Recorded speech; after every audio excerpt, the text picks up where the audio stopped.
last known frame. Somewhere in Columbus, Ohio, there is a piece of CCTV footage that investigators have watched hundreds of times. It shows a young man. He is tall, 6'2". He is wearing jeans, tennis shoes, and a blue and green striped shirt. He is standing outside a bar. It is just before 2 a.m. on April 1st, 2006. He says something to two women near the entrance. He seems relaxed. He raises his hand, maybe a wave, maybe a goodbye. Then he turns. He walks back toward the bar entrance. He steps out of frame. He is never seen on any camera again. His name is Brian Randall Shaffer. He is 27 years old. He is a medical student at Ohio State University. He has a girlfriend he adores. He has a spring break trip booked to Miami. He has a future that most people would envy. And on the morning of April 1st, 2006, April Fool's Day, he vanishes so completely that nearly 20 years later, nobody knows where he went. This is his story. A good life. Starting Brian Shaffer grew up in Pickerington, Ohio, a quiet suburb on the outskirts of Columbus. He was the older of two sons. His father, Randy, worked as an electrician and was known in his local church as a dedicated saxophonist. His mother, Renee, was a nurse. By all accounts, Brian had a sharp mind and a warm personality. People who knew him described him as funny, charismatic, and stubborn in equal measure. He graduated high school in 1997 and enrolled at Ohio State University. Yeah, but fun. Where he spent 6 years earning a degree in microbiology. Need sleep, though. In 2004, he took the next step. For sure. He enrolled at the OSU College of Medicine. He had already completed the white coat ceremony, the symbolic moment when a medical student is recognized as part of the profession. He was in his second year when everything changed. Beyond medicine, Brian had a dream that had nothing to do with hospitals. He wanted to start a band. He loved Jimmy Buffett, the easy, sun-soaked lifestyle that Buffett's music seemed to promise. He had a Pearl Jam tattoo on his upper right arm. Music was always part of him. His girlfriend, Alexis Wagoner, was also a second-year medical student at OSU. The people who knew them both believed that Brian was going to propose to her on a spring break trip to Miami they had planned together. He had never said this out loud, but the feeling was there in the way he talked about the future. By early 2006, Brian Shaffer had everything in front of him, the wound before the night. In March 2006, 3 weeks before Brian disappeared, his mother, Renee, died. She had been suffering from myelodysplasia, a serious blood disorder that slowly destroys the body's ability to make healthy blood cells. The illness had taken hold, and then it took her. Brian's friends said he seemed to be handling the grief. He kept going to class. He kept making plans. But grief is not always visible, and the people closest to him knew that losing Renee had hit hard. She was the one who had inspired his path into medicine. His father, Randy, was devastated too. The two of them, father and son, were now navigating an enormous loss together. On the evening of March 31st, the last day before spring break, Randy and Brian went out for dinner. They ate at a steakhouse in Columbus. Randy later said he noticed that Brian looked exhausted that night. The weeks of cramming for exams and the weight of fresh grief had clearly taken a toll. Randy had a feeling, a vague, quiet feeling, that Brian shouldn't go out again after dinner. He didn't say anything. That feeling would stay with him for the rest of his life. The night begins. Spring break started on March 31st, 2006. Classes at Ohio State finished for the week, and the campus exploded with the sound of students releasing months of pressure.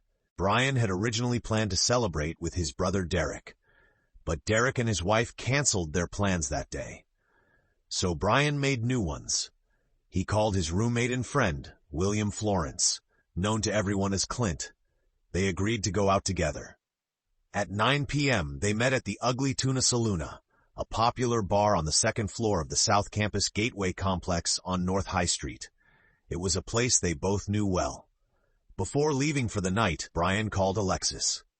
She had already left Columbus to spend a few days with her parents in Toledo before they were due to fly to Miami together on Monday. Brian told her about the night he had planned.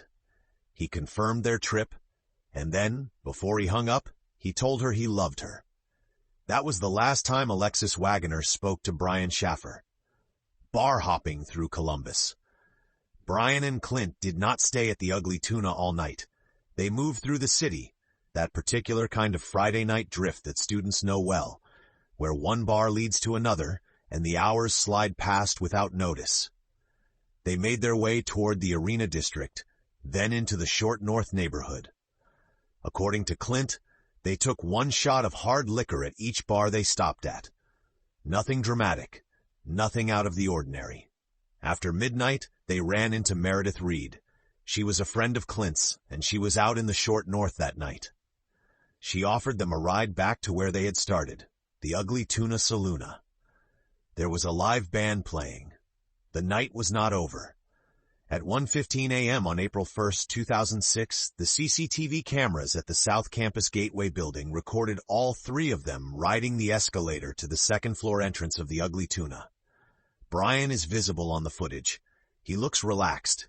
He is about to walk back into a bar he has been to dozens of times. He has 42 minutes left on any camera. The final 42 minutes. Inside the Ugly Tuna, Brian separated from Clint and Meredith. Some accounts suggest he told them he was going to go upstairs to speak with one of the band members. Whatever the reason, he moved away from his companions. At 1:55 a.m., just 5 minutes before the bar was due to close, Brian appeared on the CCTV cameras again. This time, he was outside the bar entrance, on the second floor of the Gateway complex. He was talking to two young women.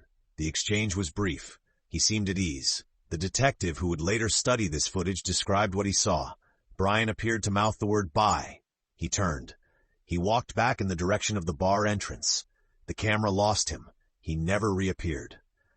2 a.m. Nobody moves. At 2 a.m. the Ugly Tuna Saloona called last orders and closed its doors. The crowd poured out. Students, faculty, visitors. Dozens of people flowing down the escalators and out into the Columbus night. The CCTV cameras recorded them all. Clint Florence and Meredith Reed stood outside with the crowd. They had tried calling Brian before leaving. He didn't answer. They looked for him in the crowd streaming out of the bar. They searched the faces. He wasn't there. They weren't overly concerned. Brian sometimes wandered off. His apartment was only a few blocks away. They assumed he had made his own way home. Clint sent him a text at 2:10 a.m. It was the last signal ever detected from Brian's phone. They went home. The silence that follows. Saturday passed. Brian did not answer his phone. Alexis called from Toledo. It went to voicemail. She wasn't alarmed yet. Maybe he had lost his phone. Maybe the battery was dead.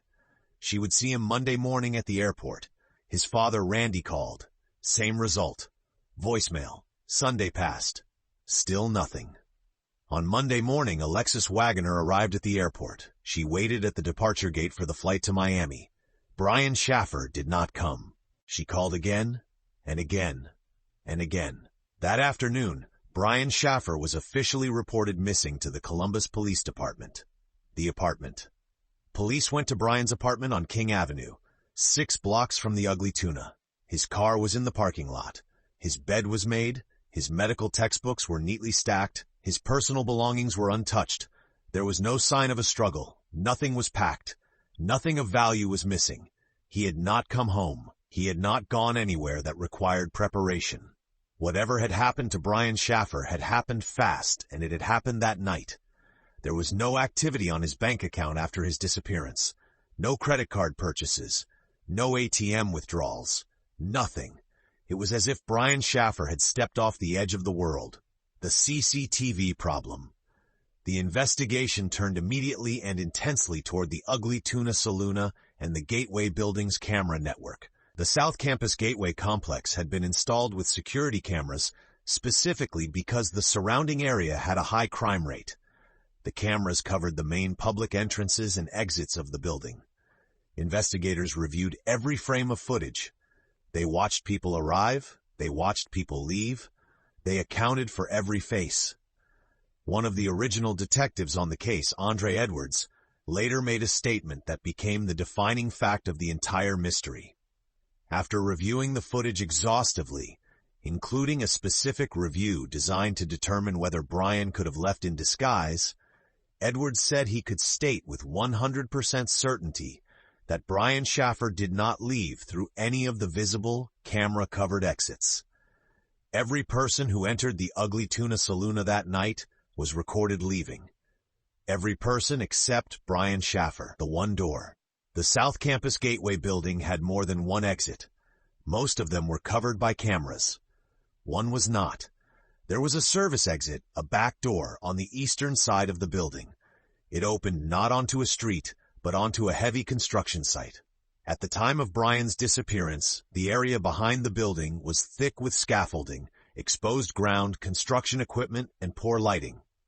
A Columbus police sergeant later described the site as heavily under construction and said that even a sober person would have found it difficult to navigate. This door had no camera. This is the door that police came to believe Brian Shaffer most likely used to exit the building, because it was the only exit they could not account for. But why would he use it? And where did he go once he was outside? No cameras in the surrounding area captured him. No witnesses came forward. No construction workers reported seeing anyone injured or emerging from the site. He walked through that door, if he walked through it at all, and then he disappeared into thin air. The question of Clint Florence. As the investigation deepened, attention turned to the person who had been with Brian all night, his roommate and friend, William Clint Florence. Clint cooperated with police in the early stages. He gave a detailed account of the evening. But when investigators asked him to take a polygraph test, a lie detector, he refused. He also hired a lawyer. Everyone else connected to that night took a polygraph and passed. Meredith Reed, Brian's father, friends. The test is not legally binding, but its refusal carries weight in the court of public opinion and in active investigations. Clint never publicly explained why he refused. His lawyer later wrote a letter to the private investigator working the case, suggesting that Florence had nothing to hide and had been truthful from the start. The lawyer also included something unusual, a claim that the Columbus Police Department had told Florence's legal team that they believed Brian might still be alive. That detail has never been confirmed by police. Meanwhile, the two young women seen talking to Brian in that final CCTV moment were not identified until 2009, 3 years after the disappearance. When found, they said they had never been asked to take a polygraph either. That oversight has never been satisfactorily explained. Brian's brother Derek and his girlfriend Alexis have both said publicly that they believe Clint Florence knows more than he has told. The phone. For months after Brian disappeared, Alexis Wagoner called his number every single evening before she went to sleep. It always went straight to voicemail. She assumed the battery had long since died. Then in September 2006, 5 months after Brian vanished, something changed. She called. The phone rang. 3 times, cell tower data was pulled. Brian's phone had pinged a tower in Hilliard, Ohio, 14 miles northwest of Columbus. The excitement was enormous. And then it died. Verizon, Brian's wireless provider, examined the data and told investigators it was likely a network glitch, a technical anomaly that could cause a dead phone to appear to ring without anyone operating it. But likely is not definitely. Nobody has ever fully explained why Brian Shaffer's phone appeared to connect to a cell tower in Hilliard, Ohio, 5 months after he went missing. While police worked the case, Brian's father, Randy Shaffer, refused to stop searching. He put up flyers. He organized vigils. He spoke to the media. He consulted psychics. He and Brian's brother Derek bought waders and spent their free time walking the banks of the Olentangy River, which flows through the OSU campus, searching for any sign of Brian's body near bridge piers. They found nothing. Randy became a vocal advocate for other families of missing adults in Ohio, lobbying the state legislature to create a standardized protocol for how such cases were handled. He wanted something good to come from his pain. In September 2008, 2.5 years after Brian disappeared, Randy Shaffer walked outside his home in Baltimore, Ohio, to clear debris left by a heavy windstorm. A tree branch broke off and struck him. Randy Shaffer died on September 14, 2008. He never learned what happened to his son. His younger son Derek had now lost his mother to illness, his father to an accident, and his brother to the unknown. The message from the Virgin Islands. A few days after Randy Shaffer's death, His obituary was published online. A condolence book was set up where family and friends could leave messages. Among those messages was one that stopped everyone cold. It read, "To Dad, love Brian, U.S. Virgin Islands." For a moment, the Shaffer family and investigators allowed themselves to consider the possibility. Could Brian be alive? Could he be in the Virgin Islands, drawn there perhaps by the same dream of a tropical Jimmy Buffett life that had always stirred something in him? Police traced the message. It had been posted from a public computer in Franklin County, Ohio. It was a hoax. The cruelty of that act, to reach into a grieving family's darkness and plant a false hope, is something the Shaffer case carries to this day. The sightings that led nowhere. Over the years, tips arrived from across the world. A woman in Michigan called police to say she thought Brian was her waiter. An alleged sighting was reported in Sweden. In 2019, a photograph of a homeless man in Tijuana, Mexico began circulating online. The resemblance to Brian was striking enough that Columbus news station 10 TV forwarded the image to the detective on the case. The image was sent to the FBI for facial recognition analysis. The FBI concluded it was not Brian Shaffer. In 2021, the Ohio Bureau of Criminal Investigation released an age-progressed image, a forensic artist's interpretation of what Brian might look like at 42 years old. The image was shared widely, hoping to prompt someone to come forward. Nobody came forward.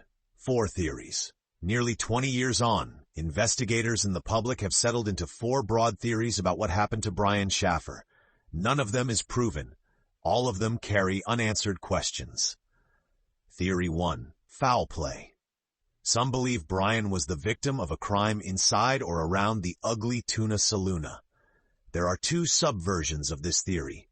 The first suggests he was killed inside the building, possibly in an altercation connected to the argument he reportedly had with Clint Florence that night, and his body was removed or concealed. The second connects his disappearance to the so-called smiley face killer theory, the unproven idea that a network of killers targeted young men leaving bars in the Midwest, leading to drowning deaths in rivers. Columbus police examined this theory and rejected it. The FBI reached the same conclusion. Theory 2. Accidental death at the construction site. The most widely accepted theory among investigators is that Brian used the service exit, the only door with no camera, and emerged into the chaotic construction site behind the building. Drunk, disoriented, possibly in emotional pain, he may have fallen or been injured. Some versions of this theory suggest the construction company discovered his body and concealed it to avoid legal liability. Against this, search dogs swept the entire area and found nothing. Construction workers reported no unusual incidents, and in the nearly 2 decades since, no one has ever come forward. Theory 3. Voluntary disappearance. Could Brian have walked away from his life on purpose? He had suffered a devastating loss, his mother. He was under enormous academic pressure. His real dream, music, a band, a different kind of life, was not the life he was living. He could have changed clothes inside the bar, used the service exit, and disappeared into a new identity. Against this, there has been zero activity on his bank accounts. He carried no cash. He left his car. He left his apartment untouched. His girlfriend, his brother, and everyone who knew him insists there was no motive. Theory 4. Suicide. Some investigators and observers have quietly considered whether Brian, overwhelmed by grief and pressure, took his own life. Former Columbus Police Sergeant Hurst addressed this directly. Most people who die by suicide leave notes or choose places where they can be found. They want to be found. Brian left nothing. Hurst's own view was that Brian may simply have walked away, not as a crime, but as a man who had reached a breaking point and chosen to vanish. Amnesia has also been raised as a possibility, though no evidence supports it. The detective who can't let go. Retired FBI agent Harry Trombitas has worked or followed the Brian Shaffer case for years. In early 2026, as the case approached its 20th anniversary, he spoke publicly about why the case still matters. Every time surveillance video of Brian circulates on social media, it brings new eyes to the case. And somewhere out there, Trombitas believes, is someone who knows something. "It's really important to continue to remind the public that this case exists," he said, "and we need the public's assistance." The Columbus Police Department maintains the case as open, reviewing it periodically. As of 2026, no new evidence has been confirmed. 4 boxes of case files sit in a Columbus police archive. They contain statements, camera logs, tip reports, lab results, and the dozens of leads that went nowhere. And at the center of all of it, one grainy piece of CCTV footage, looping endlessly. A man in a striped shirt, a half wave, a turn toward a door, then nothing. The people left behind. Alexis Wagoner graduated from medical school. She became a doctor, the thing she and Brian had both worked toward. She has spoken occasionally about the case over the years. In one interview, she said, "I still believe he's alive. I have to believe that." Derek Shaffer, Brian's younger brother, has continued to press for answers. He has publicly asked Clint Florence to come forward with anything he might know, however small. Clint Florence has remained silent. The 2 women from the final CCTV frame, the ones Brian said goodbye to at 1:57 a.m., were eventually tracked down and identified. They had nothing to add. They remembered the exchange. They did not know who Brian was. They had not seen him again after he turned and walked away. Every year, people still post on social media using the tag Find Brian Shaffer. Candles are lit. Messages are written. The case refuses to fully go cold. April Fool's Day. There is an uncomfortable irony at the heart of this case that investigators, family members, and true crime communities have noted many times. Brian Shaffer disappeared in the early hours of April 1st, April Fool's Day. In the hours after the bar closed, some people who had been with Brian that night assumed he was playing a trick. He sometimes wandered off. He would turn up. He didn't. The date has meant nothing sinister to investigators, but it has stayed in the cultural memory of the case, a cruel coincidence that made the initial alarm feel less real and the eventual permanence of his absence feel more surreal. This is not a prank. This is not a hoax. Brian Shaffer is genuinely, verifiably, completely gone. And 20 years on, nobody knows where. What the camera knows and what it doesn't, CCTV footage is seductive. We trust it because it is mechanical, because it does not lie, does not misremember, does not have an agenda. When a camera records something, we feel we are seeing the truth. The CCTV footage at the Ugly Tuna Saloona tells us exactly what happened in the final 42 minutes of Brian Shaffer's recorded life. It is precise. It is factual. It captured him. It captured the 2 women. It captured the exact second he walked out of frame. But a camera can only see what is in front of it. Behind the camera, behind the bar, behind the building, in the dark of a construction site with no lights and no lens, there is nothing, just space, and a door with no handle on the outside. That is where Brian Shaffer went. Everything after that is silence. The question that remains, Brian Shaffer walked into the Ugly Tuna Saloona on the night of March 31st, 2006. The cameras watched him walk in. They watched him stand in the entrance area, saying goodbye to 2 women he had never met before. They watched him turn. They did not watch him walk out. He would now be 47 years old. Somewhere in the world, or nowhere at all, there is an answer to what happened in those final minutes. His mother is gone. His father is gone. His girlfriend moved forward, carrying the not knowing. His brother is still waiting. The detective who reviewed the tape is retired now. But the tape is still there, and the question is still there with it. Where is Brian Shaffer? Share this video. Send it to someone who needs to hear it. Post it. Forward it. Put it somewhere where the people in your life can find it. Sharing is how these stories reach the people they are meant to reach. Sharing is how a channel like this grows from something small into something that can tell many more stories, many more times, for many more people. And comment below. Tell us what you took from this story. Tell us what made you angry, what made you cry, what made you think. Tell us which moment hit you hardest. Ask the questions you are still carrying. This community is built by the people who engage with it, and your voice, your specific individual perspective, makes this space richer for everyone who comes here. Brian Shaffer deserves to be found. His family deserves answers. The least we can do is listen. The least we can do is remember. subscribe, comment. These stories will keep coming. The next one is waiting. And if this one meant something to you, if you felt the weight of it, and you want to feel that kind of meaningful storytelling again, then stay with us.